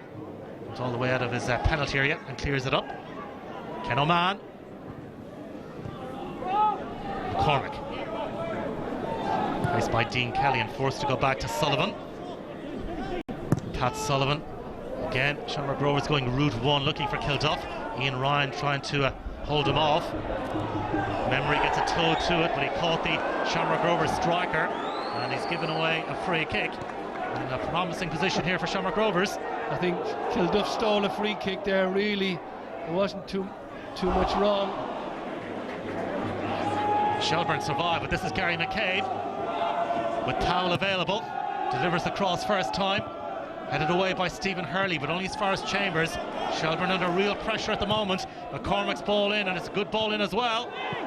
Ian Ryan is there to tidy up for Shelburne, only as far as Chambers. Pressure beginning to mount. Powell for McCabe. McCabe, cleverly done by Gary McCabe. Now, is there going to be an end product? Short hole controls, appeals for handball, and the ball goes behind for a goal kick. But Shelburne really under the cosh right at the start of the second half. Good play by Shamrock Rovers, good balanced attack, wing to wing, keeping the pressure on Shelburne.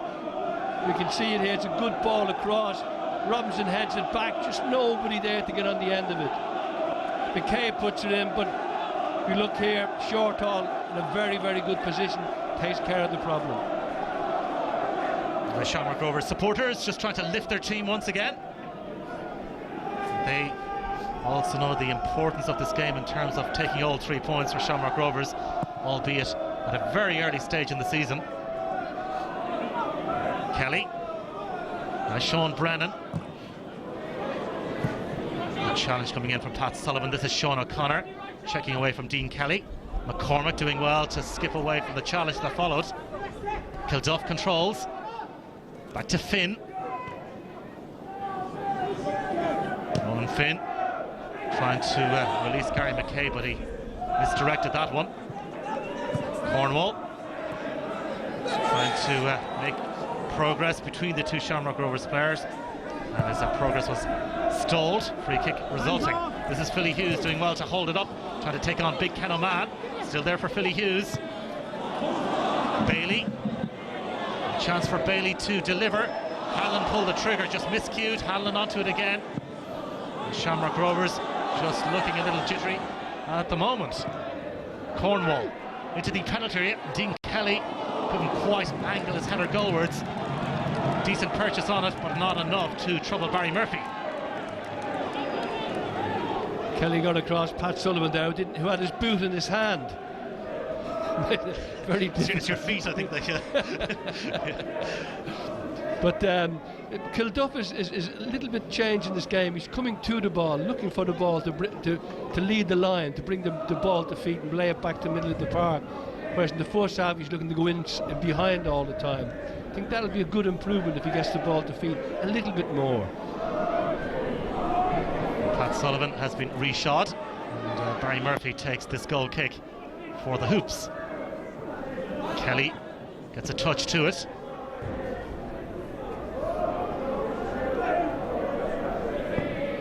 So I guess Shelburne will be making a change very shortly. News of that to come. Memory to take this throw in.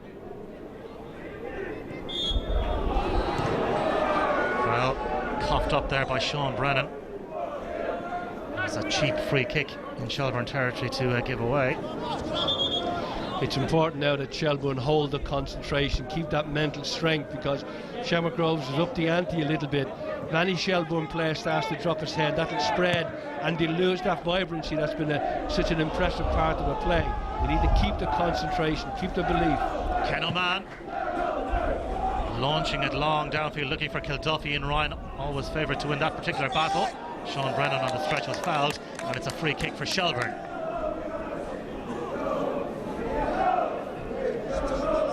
Shelburne are going to make that change. Sean Brennan is the player who's going off. And it looks like Mark Leach is about to be introduced. Indeed it is Mark Leach who's coming on. To be fair, the role Brennan is playing is very demanding physically. He has to work hard in the middle of the park, attaching himself to a midfield player, Shane Robinson usually, and then get forward to support Philly Hughes. That's a hugely demanding role, as I said, and I'm not surprised. I don't know about the hour mark he's replaced, but Leach is a centre forward, and it might mean that Shelburne are going 4-4-2, although I can't see that really happening, to be honest. Ian Ryan takes this free kick. Just too much air on it, and it sails behind. No. It is a straight swap. Leach, although he is a centre forward, is playing in that midfield role, maybe marking Chambers in there and trying to get forward to join Hughes whenever he possibly can, but to nullify the threat of Chambers. Man's back pass is poor. Murphy's attempt to clear his block down, and it's powered over the top. It wouldn't have counted anyway because the offside flag had been raised on the far side. Well, that's a curious one, but Shelburne had a big chance there, but the flag would have cut short any celebrations. And that'll make for interesting viewing once again, but sloppy on the part of Shamrock Rovers, not for the first time in this game. No, I think it was a handball in the end, if I'm not mistaken. Well, here is Philly Hughes in that wide position, delivering the cross straight into the arms of Barry Murphy. Here we see it here. It's a back pass. The ball holds up. It's a bad ball back. Murphy kicks it. The linesman gives handball. Now, I'm not... I have to back the linesman. Don't I? Yeah, could it be right? Well, he was very close. Very little he could do to get out of the way. Pat Sullivan driving forward. McCormick. Back to Sullivan. This is Conor Powell. All very congested through the middle, but Shamrock Rovers doing well. It's Sean O'Connor playing it through for Shane Robinson. Robinson, though, unable to keep it in play. It's that movement by Shane Robinson there that's difficult to pick up, and a better ball by Sean O'Connor would have put him into a good position. Just too much on the pass. But Rovers again have dropped the tempo of the passing. They've got to pick that up and keep moving the ball, zip it around the best they possibly can under the conditions.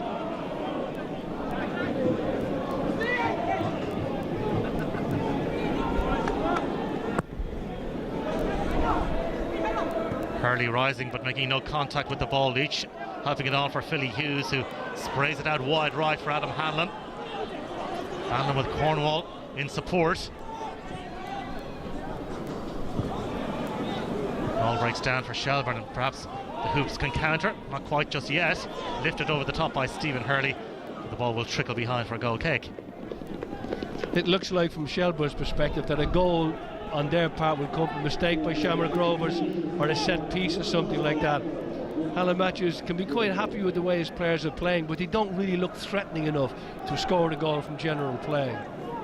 Well, 14 minutes into the second half, and look who's about to come on. Mark Quigley, preparing to be introduced here by Trevor Crawley. Shamrock Rovers in need of some Quigley magic. Oman stabbing it forward. Short haul returning it. Chambers rising. This is McCormick. Sean O'Connor. Clever ball for McCormick. Chambers. Pat Sullivan with plenty of time to look up, and he steps forward. McCormick. With Sean O'Connor down the line. It's a good ball as well to find Sean O'Connor. Finn, so good at picking up good positions. This is Sean O'Connor. Not about the cross, but rolls it back for McCormick, who hangs it into the penalty. N.Burdon came, didn't get there, and it's going to be cleared off the line by Brian Shortall. Well, the 20-year-old has had a fine game, made the decision to come, and he didn't get there, and it almost resulted in a goal.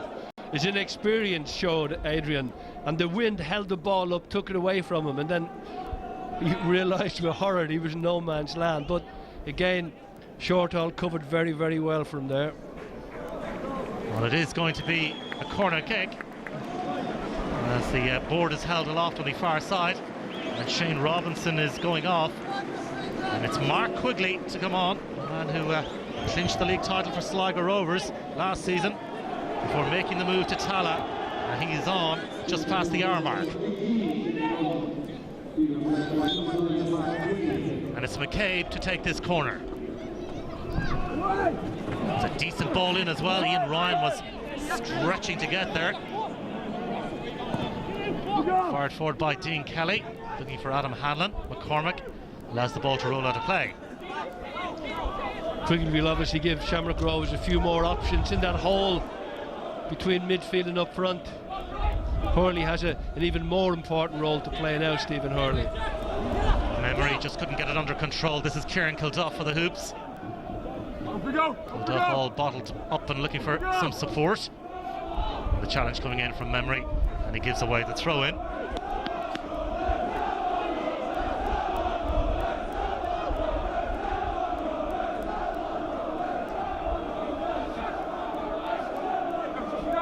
Finn.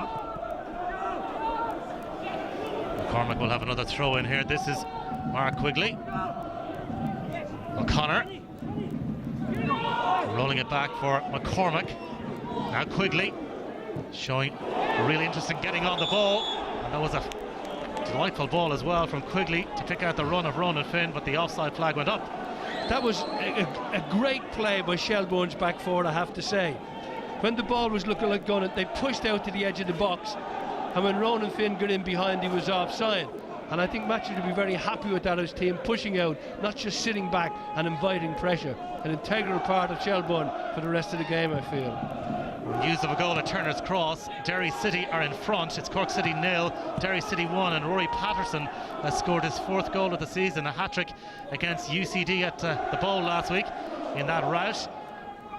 6 goals to 0 last week, and they're 1-up Derry City at Turner's Cross. And Shamrock Rovers on the attack here with Sean O'Connor. This is the ever lively Mark Quigley. They just showed too much of that to Bailey. Hurley forward. This is Leach. Lovely back heel, and it's Leach onto it. He's got Philly Hughes running across the edge of the area, and Leach went for glory, and he miscued that one. Let's go down pitch side once again, Tony.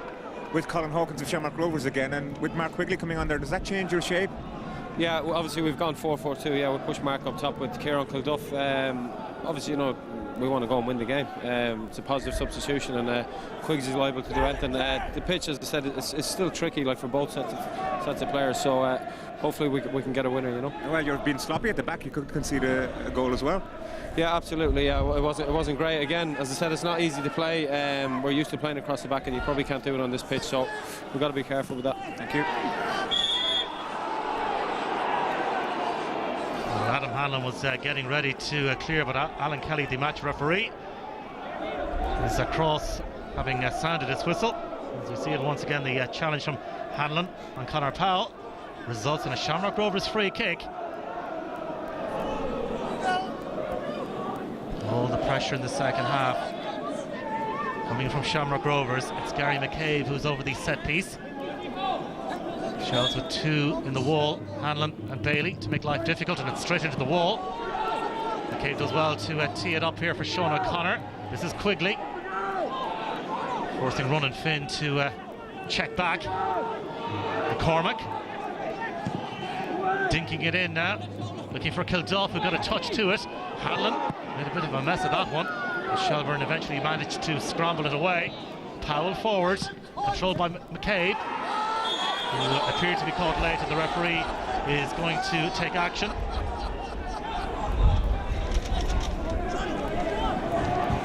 Bailey picks up a yellow card for that late challenge on Gary McCabe. There's the ball. You see, there's not too much wrong. I don't think there's too much contact. I think Bailey's a little bit unlucky to get a yellow card for that, but maybe he did go in a little bit too fervently. James Chambers over the dead ball. Angled ball as well, but repelled by Dean Kelly. Stephen Hurley in pursuit here, and Hurley doing well to get there ahead of Ronan Finn. This is Dean Kelly with Leach through the middle. Here's an opportunity for Leach. Still Leach trying to thread it through. Oh, Leach, oh, that's cleared away off the line. Well, really vigilant defending by Conor McCormick, but Shelbourne should have made the breakthrough there. They should have made a breakthrough. They complicated a simple issue. Good ball out, touch isn't great, but this pass here. and just didn't follow in. Mark Leach didn't follow in to get the return pass. Good play by Bailey, to be fair. And a really good play as well by Conor McCormick, but Shamrock Rovers still under more pressure here because it's going to be a Shelbourne corner, and that really has sparked the Shelbourne supporters into life at Tolka Park. But it was a big opportunity. Leach and Bailey involved. It's just complicated here, and this is a sensible ball back, but Mark Leach didn't continue his run. And the corner is fizzed in. Ian Ryan trying to get something on it. The Shamrock Rovers managed to work it clear. Sullivan, central defender, pressing forward, dispossessed by Ian Ryan, the other opposing central defender, if you will, and he slides it down the line. It's a really good ball as well for Philly Hughes. Still Philly Hughes, he goes for goal, and it's saved by Barry Murphy straight at the goalkeeper, who managed to gather it at the second attempt. The game has really blossomed into life now. O'Connor, Chambers, Sullivan. Conor McCormick receives. McCabe down the line, quickly through the middle. Kilduff on the edge of the penalty area. Sullivan tries to pick out Kilduff. Ian Ryan stretches and gets a toe to it. Memory unable to prevent the ball going out of play. It's going to be another Shamrock Rovers throw-in. Ronan Finn, man from Artane. Dean Kelly is there to win it back for Shelbourne, laid off by Bailey. Cleared away by Memory, only as far as Oman. Did really well there, Ken Oman. And he lifts it forward, Memory with the knockdown, but only as far as Mark Quigley. Quigley, what a crunching challenge that was by Brian Shortall. No nonsense, as they say. Oh, old-fashioned tackle. Sean O'Connor. Fouled by Leach, and it's going to be a free kick to Shamrock Rovers. Midpoint of the second half, still no goals. Was a free kick. It's a little bit late, Leach in on it. Alan Kelly's had a good game, as we'd expect from him now, really. He's trying to keep the game flowing whenever possible. Sean O'Connor swings in the free kick, cleared away by Dean Kelly, only as far as Ronan Finn. Sullivan with the flick on, and N.Burdon off his line to gather. Very quickly off his line again, sizing up the situation quickly, making it look very simple. Good goalkeeping again. Shelbourne's back forward, to be fair, and keeping it compact. They're trying to keep pushing out, keeping a very good concentration. Here's the ball. You can't blame Philly Hughes here. He's ploughed alone for a all afternoon. He gets half a chance, he has to have a shot. Sullivan with his diving header back to Barry Murphy. Confirmation it's all over at Turner's Cross, and Cork City have lost 1-0 to Derry City. Rory Patterson, so Derry will make the long trip back to the northwest with all 3 points. Good win for Declan Devine's side. Quigley trying to flick it on off the body of Memory. Mark Quigley really should be a big player for Shamrock Rovers this season. Hurley, still Stephen Hurley. Shortall again biting into the challenge. Memory beaten to the punch there by Ronan Finn. Shortall again sliding in, the ball out of play for a Shamrock Rovers throw in. Tackles are flying in. To be fair, the game is very well handled by Alan Kelly. McCormick back to Gary McCabe. Couldn't quite thread the eye of the needle there. Sullivan. Oh, that's a really good ball trying to pick out Ronan Finn. Not quite on the money though. Dean Kelly for Adam Hanlon, with Leach breaking to his right hand side. It's a good surging run from Adam Hanlon, but the ball just got rather caught up between his feet. Forward from Chambers, heavy touch from Kieran Kilduff. Loose ball is seized upon by Brian Shortall. Philly Hughes making a run further forward, had to check his run to stay onside. And it's going to be a free kick here for Shelbourne. Some welcome respite for them, and Shamrock Rovers, who would appear about to make another change. Billy Dennehy appears to be getting ready to come on. Shortall took a heavy fall there. He's been very impressive.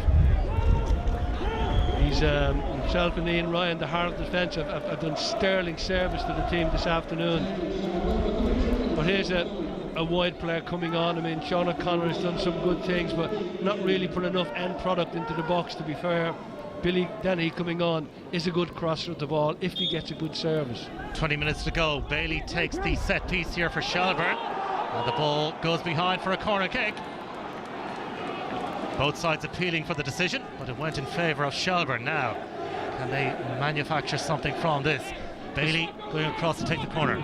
Lovely ball in by Bailey, tantalising. Let's see what he can deliver here. Swirling breeze at Tulka Park. Bailey takes the corner kick. Plenty of height on it. Sullivan was rising. The free kick has been awarded to Shamrock Rovers. Alan Kelly once again picking up a good position to survey that one. Good defending by Sullivan. It was a nice ball in. Ian Ryan was a little bit late coming in. He caught Pat Sullivan quite hard, but it was credit Sullivan, just got up, got on with it. Been that sort of game. There's been plenty of tackles, but nobody's complaining too much, getting on with the game. Yeah, you seem to be enjoying those tackles that are going in.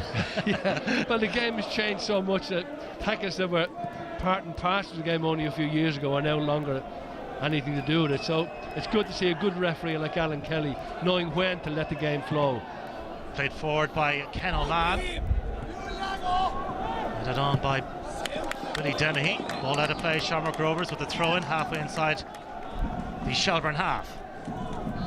Both sides battling for the points on offer here. Let's go down pitch side once again to Tony. On the way, get with him, Rob! Thank you very much, Adrian. And Alan Matthews just exhorting his troops. I sense this is a crucial phase of the game. It's all crucial, Tony. It's just that it's got a little bit heated, I suppose. There's been a good couple of tackles there. The referee let go. We just need to make sure they've made a couple of changes. We're in the process of maybe make another one here. Just need to make sure that we keep our shape, discipline, and communicate with each other on the pitch. Do you get a sense that there's a goal up there, though, because they've made mistakes? I think probably had the best chance there. Mark Leach had a great setup there from Robert. But look, hopefully one will come our way. Are you going to stay man for man in the centre? We just ask the lads to continue to do the job they're doing. If we can get them maybe a little bit further up the pitch to help out Philly and Mark, that's what we'll try and do for the last few minutes. We want to try and win the game. Thank you. Dennehy plays it forward. Brian Shortall just a few moments ago was just exhorting everybody around him for greater effort. He's clenching the fist, and that really typifying the spirit of the Shelburne players this afternoon. And Shortall, for one, has certainly shown his attitude. Some crunching challenges, notably in the second period. 15 minutes plus coming up for Shamrock Rovers here. Conor McCormack down the line now for Gary McCabe, perhaps to run at memory. Loose ball and memory. It was Shortall who was caught, and there's going to be a free kick here. Tackles have been flying in, but Shortall, the centre half, has been on the receiving end of two heavy ones.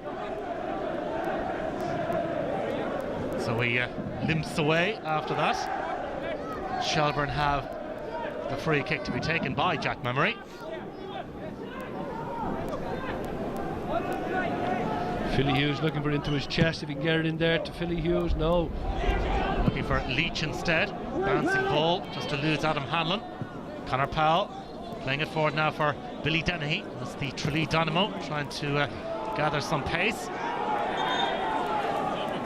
Yes, to take the throw in from the correct position. So it's back with Conor Powell, who in turn gets the return ball of James Chambers. Kilduff's layoff for Quigley. Dennehy onto it. Attempted cross is blocked down, appeals for handball. This is Conor Powell, and this is Mark Quigley creating the space. Hanlon sticking to his job, but it all breaks down for Shelburne, and Shamrock Rovers have the ball once again with Conor McCormack. Appeared to be impeded there by Dean Kelly. McCabe. McCormack with the pullback, and it's cleared away by Dean Kelly, only as far as Sullivan. Finn. No pressure on Finn. Quigley. It's McCabe on the turn, and then crucially he lost his footing at the wrong moment as far as that Shamrock Rovers are concerned. This is Memory, and again the pitch doing the Shelburne player on this occasion no favours, the ball just bobbling up. McCormack. Quigley trying to pick out Gary McCabe, but straight to Dean Kelly, who immediately fires it forward, looking for Philly Hughes. That runs through to Barry Murphy. Shelburne have got to try and keep the ball whenever they can. Game's entering a very important phase, particularly for Shelbourne. Looking a little bit tired. Got to keep that shape, as the manager said, but keep the ball as well if they possibly can. This is Dennehy. Still Billy Dennehy taking on Cornwall. And the youngster doing well. And he manages, well, he did really well to engineer the throw-in a tight situation. Both fullbacks, two young fullbacks of Shelbourne, Jack Memory and Rob Cornwall, have been very impressive. For such young years, they've kept a cool head and kept good positional sense and been a good part of that back four. And to me, that's been the most important part for Shelbourne. The goalkeeper and the back four have been very, very much together. Well, it looks like Trevor Crawley is going to his bench once more as Shamrock Rovers seek the all-important breakthrough here. Stephen Hurley is back on his feet meanwhile. We'll have to leave the field of play before being waved back on.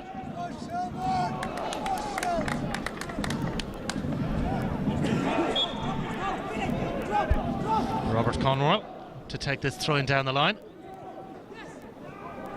Philly Hughes, lovely control and a lovely crossfield ball with the outside of the right boot.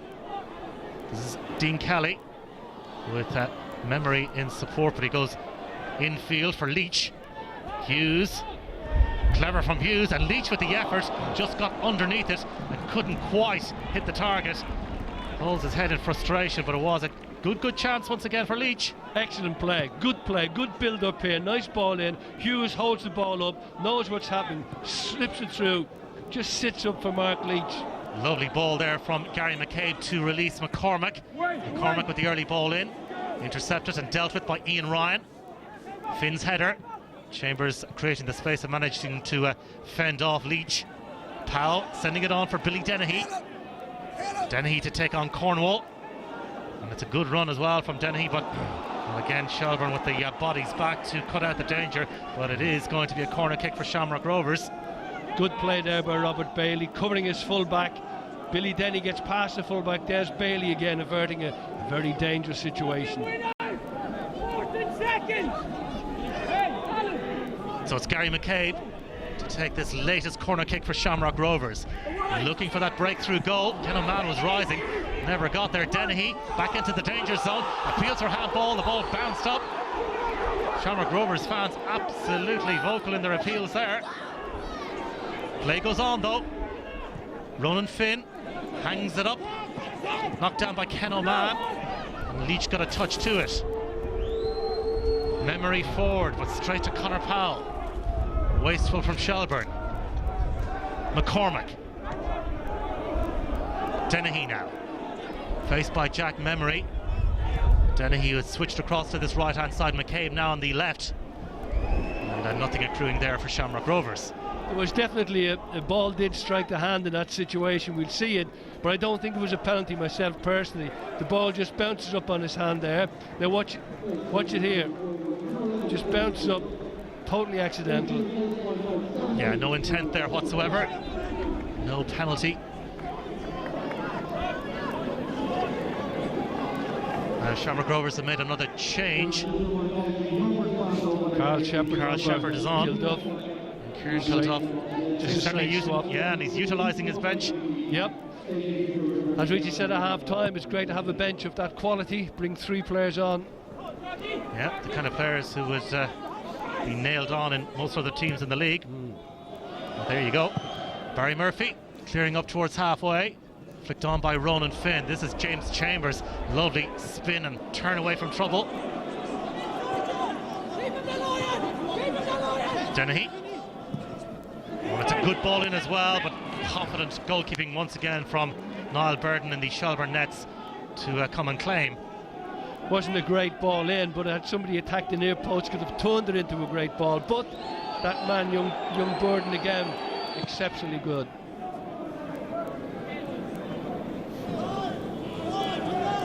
Sullivan. Final 10 minutes of the game. Good ball out wide left for Shamrock Rovers. This is Billy Dennehy. Sends it in early. Shepherd allowed it to run. Memory manages to clear up towards halfway. McCormack had the measure of Dean Kelly. Chambers. Again, Dennehy is the out ball. Conor Powell trying to release Billy Dennehy. Failed to do so. Bailey. I think it's their defence under some pressure, but Stephen Hurley was there to deal with that situation. Dean Kelly. Forward from Cornwall. Misdirected though. Giving the ball away again. Finn. Dennehy. And the ball will run for a Shamrock Rovers corner kick. And that already stemmed from Shelburne, unable to retain possession. You just invite the pressure. There's enough pressure from Shamrock Rovers anyway, but if you give the ball away so easily, you're inviting more pressure on yourself. Shamrock Rovers fans getting anxious now. We come to this important part of the game. Can Shelburne keep the level of concentration and commitment, or have Shamrock Rovers got enough quality to make it count at the most important moment? Well, Shelburne making a change. Adam Hanlon is going off, and Alex Prizeman is on for the last few minutes here. Another of the young brigade for Shelburne. Still playing under 19 football for the club as McCabe takes the corner. It's hung up well. Shepherd was trying to steer it goalwards. McCormack with the header, looking for Dennehy, but intercepted, and this is potentially a good counter-attack by Dean Kelly for Shelburne. Hughes through the middle, and Robbie Bailey making great progress down the right-hand side, but well defended by Chambers, and the former Shelburne man tidies up. Oman finds McCormack. As 0-0s go, this has been a reasonably entertaining game, Damien. Yes, it has. I mean, then full compliments to both teams. Shamrock Rovers still in the ascendancy. Can they make it count? That's the real test. That's the key question here at Tulka Park. Led off by Mark Quigley. Forward from Chambers. Dennehy. Conor McCormack. Finn again making himself available to receive and turning away from the challenge of Stephen Hurley. Worked out right now for Dennehy to deliver here. Clips it towards the back post. Up they rise. Shepherd was there, and a great save by Burdon to deny Ronan Finn. Point blank save. Exceptional goalkeeping by Burdon. Danger not quite averted just yet. Shelburne trying to survive, and the ball is just narrowly wide. In fact, it took a deflection, and it's going to be a corner kick. Great save again by Burdon. Two terrific saves. Watch this one here. Spreads himself, saves it point blank. Everybody in the ground thought that was going to be a goal. Comes in again. Great pressure on Shelburne's defence. First class save again. Well done to N.Burdon, but can he and Shelburne see out the 90 here? Dennehy with the corner kick. It's a good ball in as well, but nobody attacking it for Shamrock Rovers. Gary McCabe has a bit of a swing at it, but it breaks kindly. Dennehy sweeping it in. Shelburne, it's really all hands to the pump at this late stage. Finn to McCormack.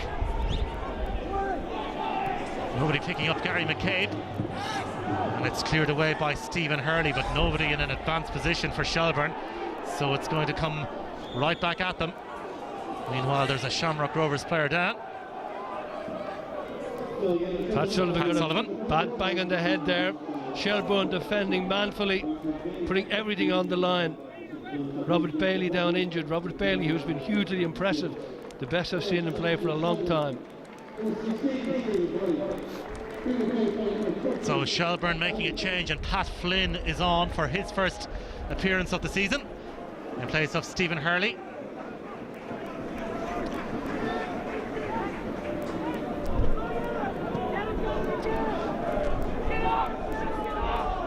Murphy sliding it out for Conor McCormack. McCabe just losing out there to Jack Memory. Dean Kelly. He in turn losing out. Gary McCabe sends it forward looking for Quigley. Bailey. And Conor Powell works it all the way back to his goalkeeper Barry Murphy. Ken Oman. Time beginning to tick away here on Shamrock Rovers. McCormack. Quigley wanted it, but instead McCormack picks out Ken Oman. Ball over the top looking for Shepherd. Now McCormack. And it's McCabe on the turn. Gary McCabe to go for goal, and he pulls it right across the face of goal, and not too far wide, but frustration once again for Gary McCabe. Yes, again, a patient build-up by Shamrock Rovers, finding space now in dangerous areas. Had that ball hit the target, it was dangerous, but he just pulls his foot across the ball. N.Burdon, not surprisingly, in no great hurry to take this goal kick. 4 minutes plus added time to go at Tulka Park.